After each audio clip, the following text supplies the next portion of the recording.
ગુજરાતી ન્યૂઝમાં આપનું સ્વાગત છે। ભાવનગર મહાનગરપાલિકા કચેરી ખાતે સ્ટેન્ડિંગ કમિટીની મીટિંગ યોજાઈ। ભાવનગર શહેરના વિકાસ કાર્યો અર્થે વિવિધ એજન્ડાઓ સાથે મહાનગરપાલિકાની સ્ટેન્ડિંગ કમિટીની મીટિંગમાં મંજૂરી માટે મૂકવામાં આવતા હોય છે, ત્યારે શહેરમાં 200 કરોડના વિકાસના કાર્યો અંગે મંજૂરી આપવામાં આવી હતી। ભાવનગર મહાનગરપાલિકા કચેરી ખાતે સ્ટેન્ડિંગ કમિટીની મીટિંગ યોજાઈ હતી। મહાનગરપાલિકાના સ્ટેન્ડિંગ કમિટીના ચેરમેન રાજુ રાબડિયાના અધ્યક્ષસ્થાને મીટિંગ યોજવામાં આવી હતી, જેમાં ભાવનગર શહેરના વિવિધ વિકાસના કાર્યો અર્થે મંજૂરી આપવામાં આવી હતી।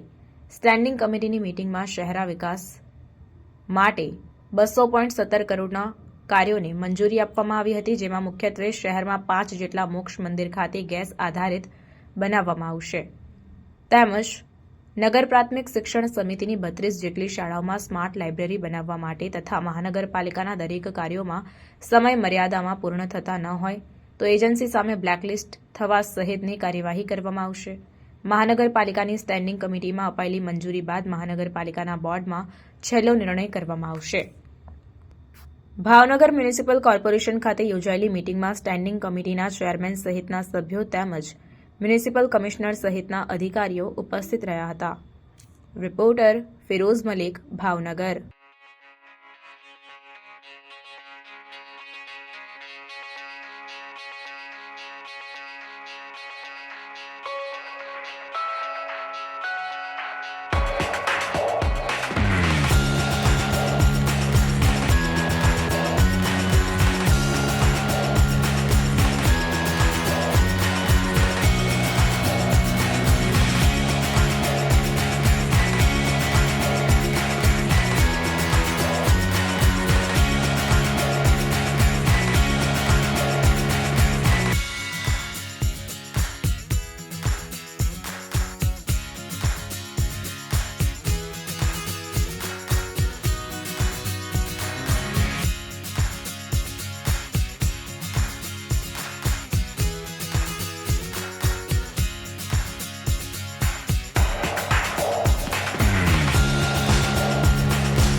આજે ભાવનગર મહાનગરપાલિકાની સ્ટેન્ડિંગ કમિટીની મિટિંગ મળી હતી।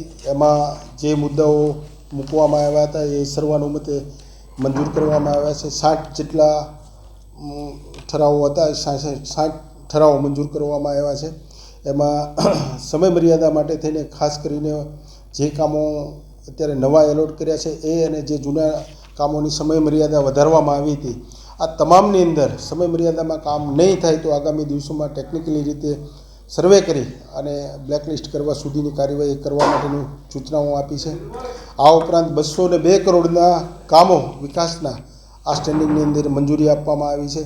એમાં પર્યાવરણની જાળવણી થાય અને ઝાડવા કપાય નહીં એના માટે થઈને ગેસ આધારિત 5 સ્મશાનો ભાવનગરની અંદર કામ શરૂ થશે, તેનું ટેન્ડર કરીને સક્ષમ સત્તા પાસે મંજૂરી માટે મૂકવામાં આવ્યા હતા।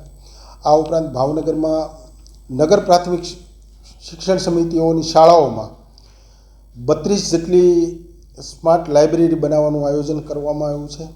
આ ઉપરાંત આંગણવાડીઓ જે છે એ સ્માર્ટ આંગણવાડીઓ બનાવવા માટે 87 જેટલી આંગણવાડીઓ બનાવવાનું કામ પણ મૂકવામાં આવ્યું છે। આ ઉપરાંત વ્હાઇટ ટોપિંગ રોડ, ડ્રેનેજ, આ અનેક પ્રકારના માળખાગત સુવિધાઓ માટે થઈને કામો મૂકવામાં આવ્યા છે। આગામી દિવસોમાં ભાવનગરની સુખાકારીમાં વધારો થાય એના માટે થઈને હેપીનેસ ઇન્ડેક્સ ઊંચો આવે એના માટે થઈને ઓપન જીમ અત્યારે 10 જગ્યાએ મૂકવાનું પ્લાનિંગ કરી રહ્યા છીએ અને ભાવનગરમાં આ બધી જ વસ્તુઓ સ્માર્ટ સિટી તરફ લઈ જવા માટેના અમારા પ્રયાસો છે, એના ભાગરૂપે આ બધી કામો હાથ ધરવામાં આવ્યા છે।